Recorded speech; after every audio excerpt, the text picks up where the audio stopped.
میرے بھائیوں دین اسلام کے ساتھ کھڑے ہو جاؤ۔ آج کوئی شخص 75 عمرے بھی کر لے نا، 120 عمر والا شخص 100 حج بھی کر لے، اگر حضور کی عزت و ناموس پر نہیں نکلانا، قیامت کے دن مالک نے سارے عمرے، حج، نمازیں، روزے، زکاتیں سب اس کے منہ پہ مار دی جائیں گی۔ سرکار کی محبت نہیں ہے بھائیو۔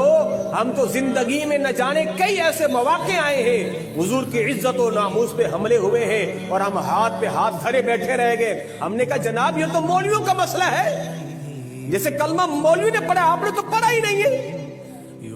مرنا تو صرف مولوی نے، آپ نے تو مرنا ہی نہیں ہے۔ آپ کو اپنے بنگلے پیارے بھائیوں، آپ کو اپنی گاڑیاں پیاری، آپ کو پوتے نواسے پیارے، آپ کو تو حضور کی ختم نبوت سے کوئی سروکار ہی نہیں ہے۔ اس لیے امیر المجاہدین فرمایا کرتے تھے، لوگو اتنا دین کا کام کر جاؤ کہ جب روح میرے پیراہن خاکی سے نکلے، روزے سے آواز آئے او میرا فقیر آیا، تو دین کے ساتھ کھڑے ہو جاؤ، دینداروں کے ساتھ کھڑے ہو جاؤ۔ وقت ہم نے خوب ضائع کر دیا ہے۔ اللہ اکبر۔ جذبہ تو صحابہ کا تھا۔ حضرت سعد بن معاذ رضی اللہ تعالی عنہ، احد کے میدان میں ان کے بھائی شہید ہو گئے، عمیر بن معاذ رضی اللہ تعالی عنہ، اور حضرت سعد بن معاذ وہ صحابی ہے، توجہ رکھیے گا، یہ وہ صحابی ہے کہ جنہوں نے سرکار کی سواری کی لگام مدینے سے پکڑ کے احد میں آئے، اور پھر جنگ کے ختم ہونے کے بعد سواری کی لگام پکڑ کے مدینے سرکار کو لے کے گئے۔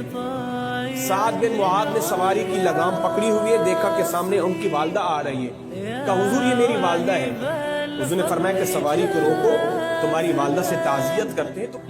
تو سرکار نے فرمایا بی بی اللہ تجھے صبر جمیل دے، رب نے تیرے بیٹے کو شہادت سے سرفراز کیا ہے۔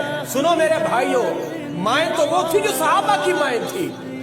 حضرت سعد بن معاذ کی والدہ کیا کہتے ہیں، حضور میں اپنے بچے کو دیکھنے نہیں آئی، میں تو صرف آپ کو دیکھنے آئی۔ بیٹے نے جام شہادت نوش کیا، ماں روئی نہیں۔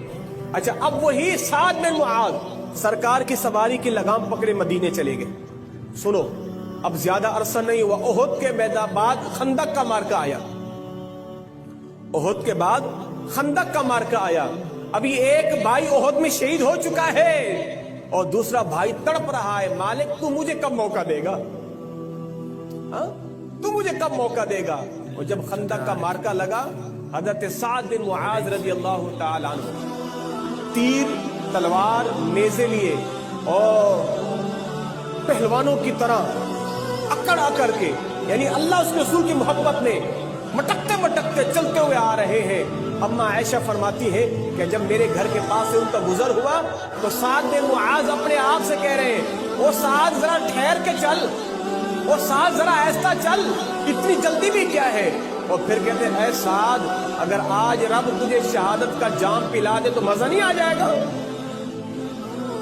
اگر آج رب تجھے جام شہادت پلا دے تو مزہ نہیں آ جائے گا۔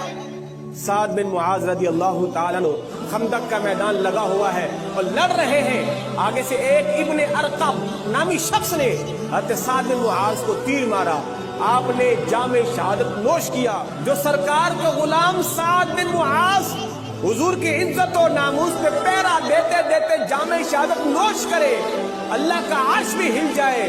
لوگوں پھر ہمیں پتہ چل گیا صدیوں بعد حضور کا کوئی غلام حضور کو بن دیکھے، حضور کی عزت و ناموس پہ پہرا دے، پھر اللہ اسے موت عطا کرے کہ جب وہ مرتا ہے پھر پوری دنیا ہل جاتی ہے۔